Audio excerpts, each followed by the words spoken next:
अस्सलामुअलैकुम ख़वातीन हज़रात, मैं हूँ आपका मेज़बान सभी और मैं हूँ आपका मेज़बान सुमेर। तो आज के नए प्रोग्राम में हम दोनों आपको वेलकम करते हैं। तो आज भी हमारे पास बहुत ज़बरदस्त खबरें हैं, लेकिन सबसे पहले हम आपको बताते चलें कि सभी साहब के पेपर चल रहे थे और सभी साहब बहुत बिजी थे। तो आज हमारे पास बहुत ज़बरदस्त खबरें हैं।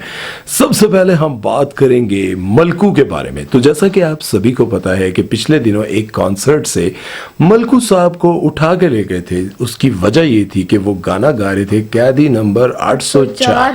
और 804 कैदी नंबर के बारे में मैं आपको बताता चलूं तो अडयाला जेल में इमरान खान साहब का जो नंबर है, कैदी नंबर, वो है 804। और उन्होंने अपने गाने में टोटली इसी को ज़्यादा प्रोमिनेट किया, ज़्यादा प्रोमोट किया और खान साहब के हवाले से भी उन्होंने अपने गाने में बहुत सारी बातें की।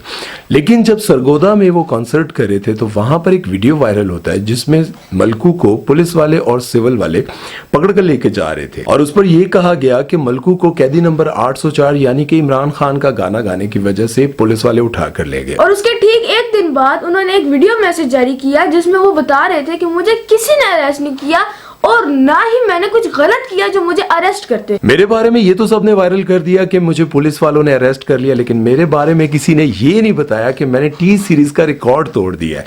मतलब मेरा गाना हर मुल्क में ट्रेंडिंग नंबर 1 पर रहा, लेकिन किसी ने इस पर बात ही नहीं की। लेकिन असल खबर ये नहीं है कि उनको अरेस्ट किया था, नहीं किया था, बल्कि ये असल खबर है कि उन्होंने एक और गाना बना दिया जो कि टोटली इमरान खान के ऊपर है और वो गाना भी बहुत ज्यादा हिट हो रहा है। और उनका ये गिला शिकवा था कि मुझे, वैसे तो इन लोगों ने बहुत ज्यादा प्रमोट किया कि पुलिस मुझे पकड़ कर लेके जा रही है, लेकिन मेरे गाने को किसी ने प्रमोट नहीं किया। तो भाई साहब, आपका गाना हम प्रमोट कर रहे हैं। हम कह रहे हैं कि उनका ये जो दूसरा गाना है वो भी इमरान खान के ऊपर है। जिस तरह से मर्जी रोक टोक की जाए, लेकिन इमरान खान के चाहने वालों की तादाद कम नहीं हो रही बल्कि ज्यादा हो रही है, ज्यादा।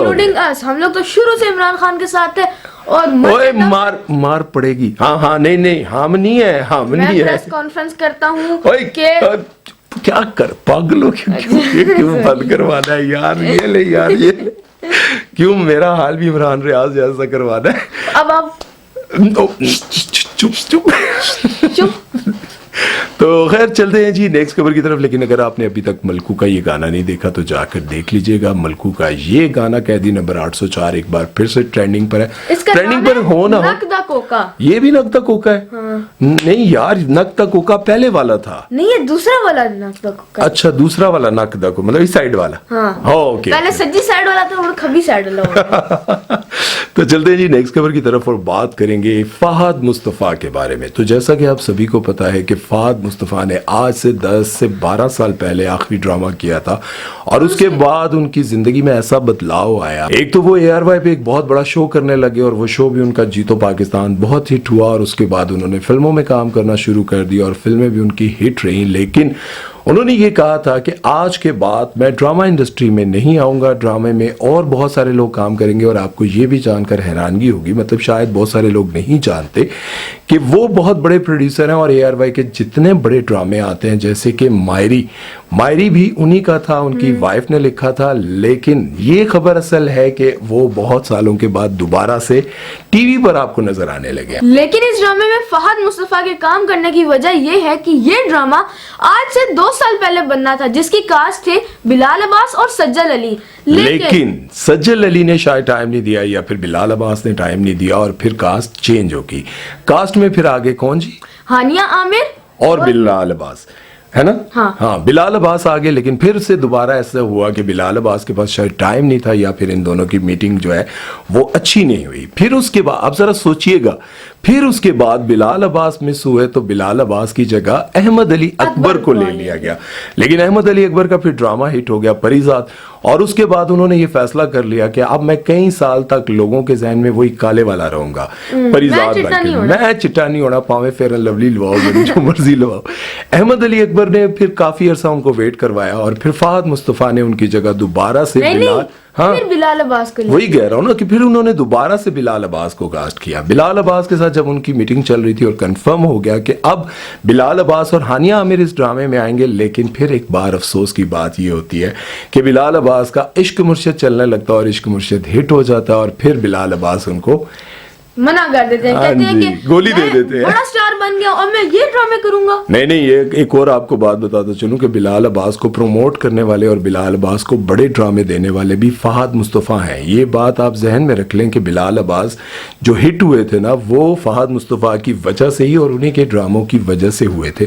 लेकिन बिलाल अब्बास ने इश्क मुर्शिद के बाद दोबारा से उनको गोली दी या फिर जो भी मसला हुआ, अब आकर फहद मुस्तफ़ा को गुस्सा आया और फहद मुस्तफ़ा ने कहा कि अब इस ड्रामे में हानिया आमिर के साथ मैं हीरो आने वाला, मैं अब ही कर लेसा अपना मैं ड्रामा। अब ही कर लेसा, मैनू किसी दी लोड़ नहीं है। और अब खुशी की बात यह है कि फहद मुस्तफ़ा को आप 10 से 12 साल बाद टीवी पर दोबारा देख पाएंगे। लेकिन दुख की बात यह है कि उन्होंने जो कहा था कि अब मैं फिल्म स्टार हूं, मैं टीवी स्टार नहीं रहा, मैं टीवी पर काम नहीं करूंगा, अब मैं सिर्फ फिल्मों में काम करूंगा। और फिल्मों के लिए उन्होंने अपने आप को बड़ा मेंटेन किया था, बॉडी शॉडी भी बनाई थी और बड़े जो है ना वो फख्र से कहते थे कि अब मैं फिल्म स्टार हूं, मैं टीवी पर काम नहीं करता। अब जाहिर है जब उनको लगा कि बिलाल अब्बास को लगता है कि बिलाल अब्बास बहुत बड़े स्टार बन गए हैं इश्क मुर्शिद में आकर और उनका ड्रामा इतना हिट जा रहा है, अगर वो मुझे गोलियां दे रहे हैं और अहमद अली अकबर मुझे गोलियां दे रहे हैं तो मैं खुद भी बहुत बड़ा स्टार हूं, इसलिए उन्होंने इस ड्रामे मैं में खुद भी बहुत बड़ा गोलीबाज हूँ।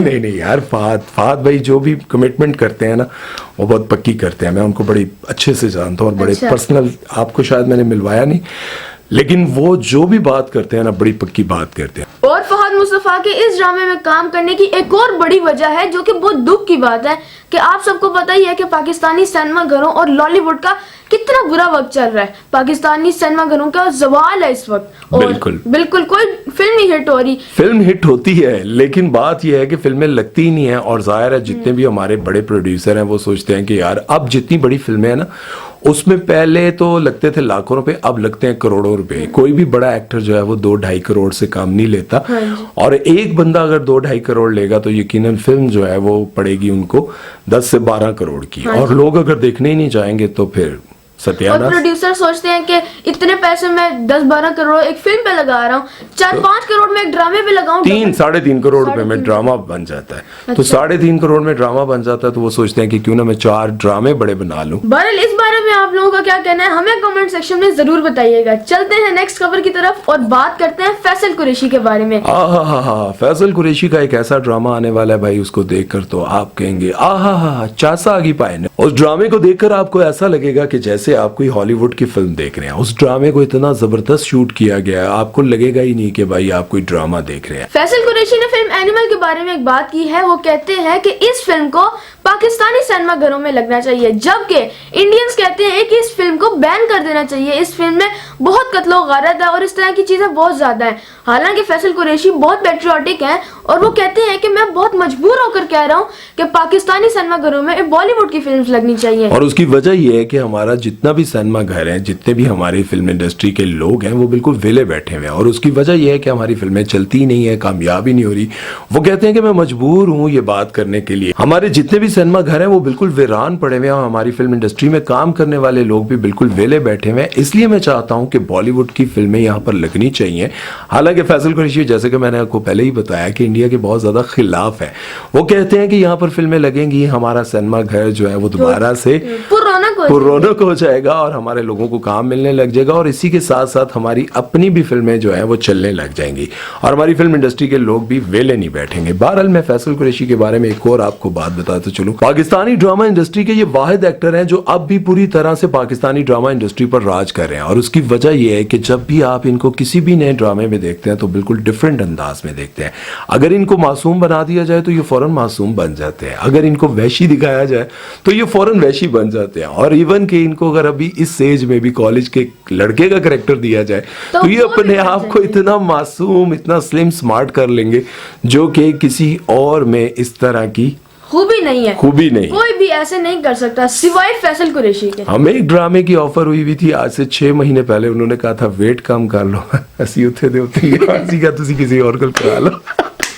तो चलते हैं नेक्स्ट खबर की तरफ और बात करेंगे पुरानी एक्ट्रेस मुमताज के बारे में। तो आप सभी जानते होंगे शायद मुमताज हमारी फिल्म इंडस्ट्री की बहुत बड़ी एक्ट्रेस थी। 25 साल बाद वो कनाडा या अमेरिका से वापस आई और अपने बेटे को साथ लेकर आई हैं और उनको उनके वालिद से मिलवाने के लिए उनके घर लेकर गई हैं, लेकिन उनके वालिद ने उनसे नहीं मिलना चाहा, उन्होंने दरवाजे तक नहीं खोले। उनके वालिद हैं बारी स्टूडियो के मालिक हैं, बारी स्टूडियो जहां पर बड़ी फिल्में बनती थी पुरानी और अब भी जितनी भी फिल्में वहीं पर बनती हैं, लेकिन उन्होंने अपने बेटे से मिलने से इनकार इनकार कर दिया, दरवाजे तक नहीं खोले। अब उसकी वजह क्या है? देखें, एक तो बेटा 25 साल के बाद आ रहा है बाप से मिलने के लिए, 25 साल तक उसने अपने बाप से शायद राब्ता भी नहीं किया। और जब आप किसी से मिलने के लिए जाते हैं तो आप इतने कैमरे शैमरे पूरा मीडिया लेकर जा रहे हैं, और मुमताज ने पूरा मीडिया तकरीबन कितने कैमरे लेके उनके घर के आगे जाके नॉक करी है। शायद वो खोल भी देते अगर मीडिया ना होता। लेकिन जाहिर है कि उनकी शादी हो चुकी है, अब उनके बच्चे हैं, उनकी फैमिली है, तो वो नहीं मिलना चाह रहे थे। और दूसरी वजह यह है कि वो जो मुमताज हैं वो अपने बेटे को लॉन्च करना चाहती हैं, और फिल्म बन भी रही है। वो चाहती हैं कि वो फिल्म इंडस्ट्री में दोबारा से राज करें। अपने बेटे को वो लॉन्च कर रही हैं और उनके साथ हीरोइन आ रही है मिस मीरा जी, जो कि ठाटिस के अंदर है अभी तक, और वो मीरा के साथ फिल्म भी बन रही है। लेकिन यहाँ पर अफसोस की बात यह है कि अगर आपने अपने बेटे को खुलूस के साथ उनके वालिद से मिलवाना था तो 25 साल इंतज़ार क्यों किया गया? और अगर आप उनसे मिलने गई थी तो आपने इतने ज़्यादा कैमरास और बिल्कुल मीडिया को अपने साथ क्यों लिया? ये सबसे बड़ा सवाल है। और उसके बाद जब आप उनके यहाँ पहुंच ही गई थी तो कम से कम कैमरा मैन इन चीज़ों को बाहर रखते, पहले आप लोग खुद जाते, बेटा खुद जाता, यहाँ इजाजत लेते, बिल्कुल कैमरास हम लोग आपके घर ला सकते हैं, और ये बड़ा इमोशनल सीन बन जाता अगर उनकी इजाजत से होता। लेकिन जाहिर है इस वक्त जो असल वजह बताई जा रही है वो ये बताई जा रही है कि वो जो कुछ भी कर रही है, इतनी बड़ी जायदाद है, जाहिर है उसको किस तरह से किसी और के हाथों में छोड़ा जा सकता है। अब वो इसलिए 25 साल बाद वापस आई हैं कि जायदाद जाहिर है बेटे की है, इसको मिलनी चाहिए। 12 लोगों का ये कहना है। आपका इस बारे में क्या कहना है? आपने हमें जरूर बताना। और आपका इस बारे में क्या कहना है आप बताएं। मेरा इस बारे में ये कहना है कि अगर कोई बेटा अपने बाप से 25 साल तक राब्ता भी ना करे और मिलने भी ना आए तो बाप के दिल से तो उसकी मोहब्बत खत्म हो जाती है ना। एग्जैक्टली वो मानता तो है मेरा बेटा है, लेकिन दिल में वो चाहत नहीं रहती। तू ही कनाडा जाके मैनू भूलना चाहिए। मैं कनाडा जासा ना अपने बाबा नु लेके जासा। अच्छा, मुझे साथ लेके जाओगे? सारे इंजी कहते। 12 आज तक के लिए इतना ही था और हमने आपको सुना दिया, बता दिया। अपना बहुत सारा ख्याल रखिएगा, दुआओं में याद रखिएगा। सभी और सुमेर को दीजिए इजाजत, अपडेट्स को भी दीजिए इजाजत। अल्लाह हाफिज।